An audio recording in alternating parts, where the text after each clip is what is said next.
공교육 전문가와 함께하는 교육정보 격차 해소 프로젝트 입시의 정석 시간입니다.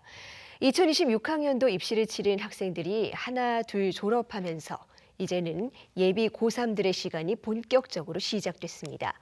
한 해 입시의 출발점이라고 할 수 있는 3월 학력평가도 이제 한 달 앞으로 다가왔는데요. 먼저 영상 보고 오겠습니다.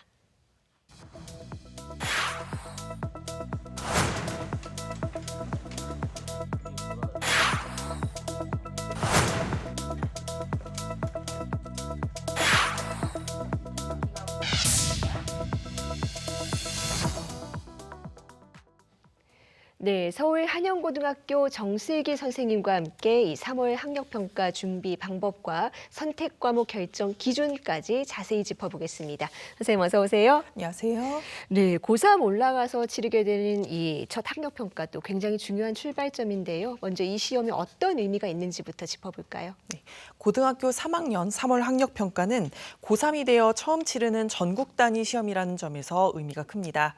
전국에서 자신의 위치를 확인할 수 있고 2학년을 마친 뒤 겨울방학 동안의 학습을 바탕으로 수능 시험에 어느 정도 적응했는지를 점검하는 시험입니다. 출제 범위를 보면 수학 선택 과목이나 시험을 실시하지 않은 과학 탐구 2과목을 제외하면 대부분의 과목이 사실상 전 범위에서 출제됩니다. 수능과 유사한 범위에서 치르는 첫 시험인 만큼 누적된 학습 상황과 기본기를 종합적으로 확인하는 성격이 강합니다. 다만 재학생만 응시하는 시험이기 때문에 이를 바탕으로 수능 성적이나 목표 대학을 섣불리 단정하기에는 한계가 있습니다.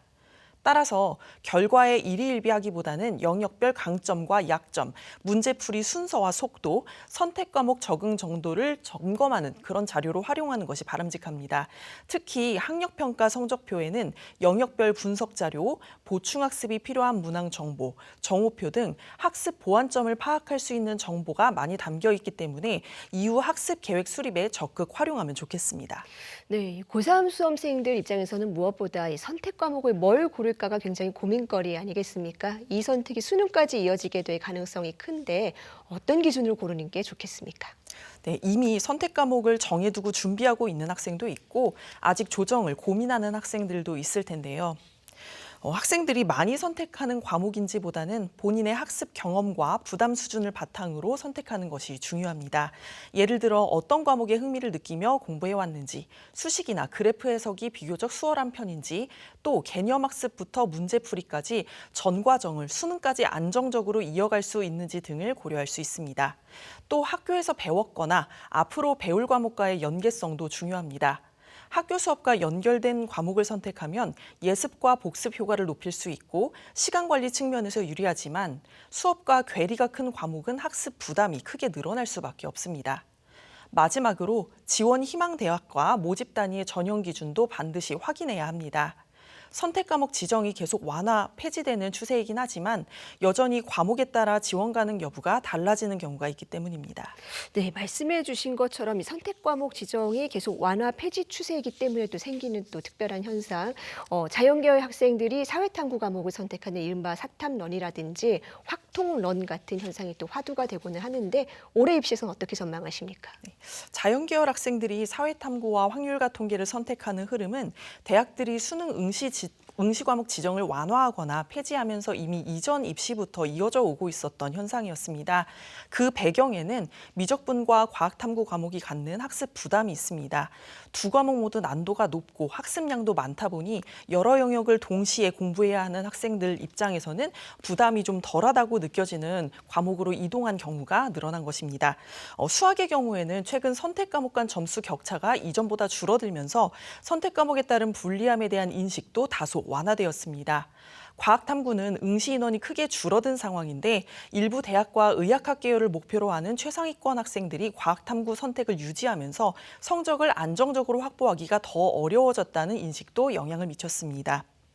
이런 변화는 과목 선택이 단순한 유불리 문제가 아니라 학습 부담, 시간 배분, 준비 전략까지 함께 고민해야 하는 문제라는 점을 보여줍니다.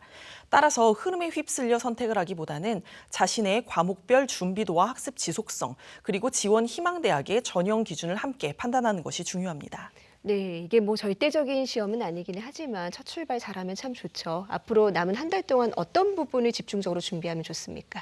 네, 3월 학력평가까지 남은 한 달은 준비 방향을 정리하고 점검하는 시기입니다. 아직 선택 과목을 확정하지 못했다면 이번 시험을 기점으로 과목을 결정하는 것도 필요합니다.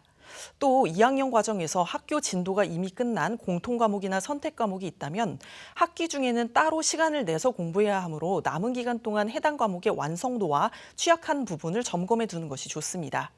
학습 내용 측면에서는 이 시기에 문제풀이만 치중하기보다는 부족한 과목이나 단원에 대한 개념을 먼저 정리하는 것이 중요합니다. 기본 개념이 갖춰져야 이후에 수능형 문제풀이 연습과 시간관리 연습도 효과를 볼 수 있겠죠. 마지막으로 겨울방학 초에 세웠던 학습 계획 그리고 루틴을 점검하고 흐트러진 부분이 있다면 지금 시기에 조정해보는 것도 중요한 준비라고 할 수 있습니다. 네, 같은 날에 1학년과 2학년 학생들도 학력평가를 치르게 됩니다. 특히 2학년 같은 경우에는 내년부터 입시가 좀 많이 바뀌기 때문에 좀 방향을 가늠해 볼 수 있지 않겠느냐 이런 전망도 있더라고요. 어떻게 보십니까? 2학년 학생들에게 3월 학력평가는 당장 수능 대비를 위한 시험이라기보다는 1학년 공통과목 중심의 범위를 통해서 지금까지 배운 내용이 어느 정도 자리를 잡았는지를 객관적으로 확인하는 기회입니다.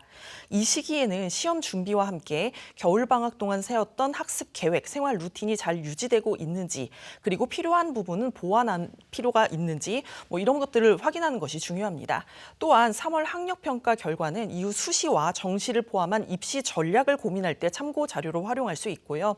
통합사회나 통합과학처럼 수능 출제 범위에 해당하면서 2학년 이후에 선택 과목 내용과도 연결되는 경우에는 앞으로의 학습 계획을 세우는 데에도 도움이 됩니다.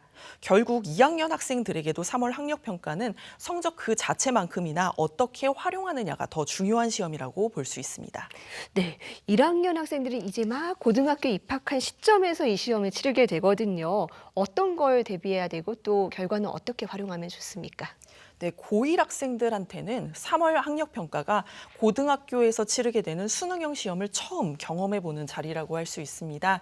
시험 범위는 중학교 과정이 대부분이지만 문제 구성이나 사고 방식 그리고 긴 시험 시간 자체가 고1 학생들에게는 낯설고 부담스럽게 느껴질 텐데요. 따라서 결과에 너무 큰 의미를 두기보다는 장시간 시험에서의 집중력이나 시간 관리 방식 그리고 문제를 읽고 접근하는 자신의 습관을 점검해보는 계기로 삼는 것이 중요합니다. 이번 시험을 통해 수능 형식에 대한 기본적인 감각을 익히고 1학년 과정에서 배울 내용을 중심으로 일정 시간을 수능 대비 학습에 앞으로 꾸준히 투자해야겠다는 인식을 갖는다면 그 자체로도 충분히 의미 있는 시험이 될 것입니다. 네, 당장의 결과보다는 이 3월 학평을 바탕으로 한 발짝 더 나아갈 수 있도록 준비하는 태도가 필요하겠습니다. 선생님, 오늘 말씀 잘 들었습니다. 감사합니다. 감사합니다.